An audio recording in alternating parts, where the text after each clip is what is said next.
دوستو یہ کہانی ہے ایک نوکر کی جس کا نام ہے رسیلا۔ رسیلا انجینئر جگت سنگھ کے یہاں پر کام کرتا ہے۔ جگت سنگھ کے یہاں پر سالوں سے کام کر رہا ہے اور 10 روپے سیلری اسے ملتی ہے۔ گاؤں میں رسیلا کا بوڑھا باپ، پتنی اور 3 بچے رہتے ہیں۔ 10 روپے کی سیلری میں بیوی بچوں کا پیٹ بھر پانا بڑا مشکل کام تھا۔ بڑھتی مہنگائی کی مار سے گھر کو چلانا دن بدن مشکل ہو رہا تھا۔ رسیلا نے کئی بار اپنے مالک جگت سنگھ سے گزارش کری سیلری بڑھانے کی، لیکن جگت سنگھ ہر بار یہی بولتا کہ میں تمہاری سیلری نہیں بڑھاؤں گا۔ اگر تمہیں کہیں اور اچھے پیسے مل رہے ہیں تو مجھے چھوڑ کر وہاں پر تم جا سکتے ہو۔ جہاں پر اچھے پیسے مل رہے ہیں وہاں پر چلے جاؤ، مجھے چھوڑ دو، میں تو تمہیں 10 روپیہ ہی دوں گا۔ لیکن رسیلا پھر بھی جگت سنگھ کو نہیں چھوڑنا چاہتا تھا۔ اسے لگتا تھا کہ اگر وہ کسی اور کے یہاں پر نوکری کرے گا تو شاید اسے اتنی عزت نہیں ملے جتنی جگت سنگھ کے یہاں پر ملتی ہے، کیونکہ امیر لوگ اپنے نوکروں کے ساتھ بہت برا برتاؤ کرتے ہیں۔ تو اسے لگا کہ جگت سنگھ کے یہاں پر کم سے کم اسے عزت تو مل رہی ہے، شاید اس کو کہیں اور تھوڑے پیسے اور مل جائیں لیکن اتنی عزت نہ ملے۔ دوستو جگت سنگھ کے پڑوس میں ضلع میجسٹریٹ رہتا ہے جس کا نام ہے شیخ صاحب، اور شیخ صاحب کا ایک چوکیدار تھا رمضان۔ تو رسیلا اور رمضان کی بہت اچھی دوستی ہو جاتی ہے۔ دونوں ساتھ میں بیٹھ کر اپنا دکھ سکھ بانٹ لیا کرتے تھے۔ ایک دن رمضان نے رسیلا کو بہت دکھی دیکھا۔ رمضان نے پوچھا کیا بات ہو گئی، آج منہ کیوں لٹکا ہوا ہے بھائی؟ رسیلا نے رمضان سے اپنی پریشانی چھپانے کی کوشش کری، پر جب رمضان نے بہت زور دیا تو رسیلا نے بتایا کہ اس کے بچے بیمار ہو گئے ہیں۔ یار مجھے تو 10 روپے تنخواہ ملتی ہے جس میں ٹھیک سے پیٹ بھی نہیں بھرتا، اب بچوں کا علاج کروں تو کروں کیسے؟ گاؤں سے خط آیا ہے کہ بچوں کے لیے پیسہ بھیجو۔ رمضان نے سجھاؤ دیا کہ تم اپنے مالک سے مدد مانگو، اتنے سالوں سے ان کے یہاں پر کام کر رہے ہو، ایماندار ہو، محنتی ہو، اپنے مالک سے جا کر کچھ پیسے مانگ لو۔ رسیلا کہتا ہے کہ میں نے پیسے مانگے تھے پر انہوں نے پیسے دینے سے منع کر دیا۔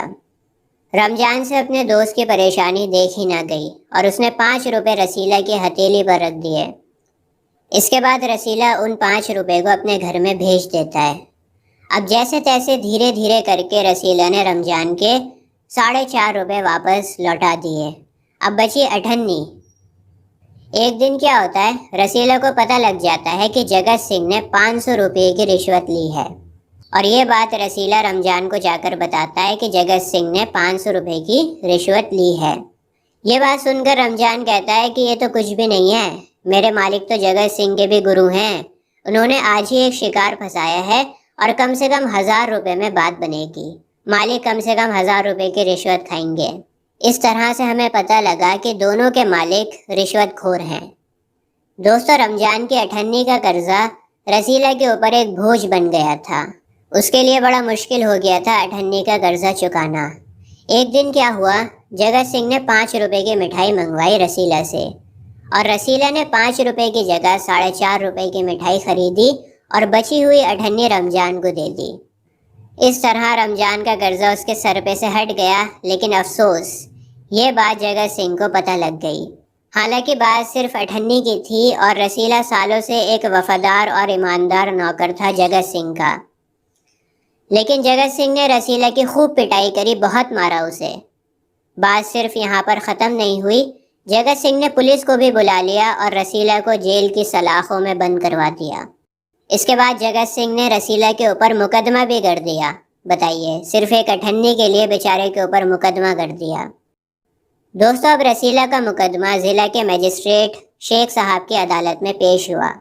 شیخ صاحب تو جگت سنگھ کا پڑوسی تھا، دونوں بہت اچھے دوست تھے، تو شیخ صاحب بھلا جگت سنگھ کے اگینسٹ کیسے جا سکتے تھے؟ شیخ صاحب بھی جگت سنگھ کے فیور میں ہی تھے اور انہوں نے 98 کے لیے رسیلا کو 6 مہینے کی سزا سنا دی۔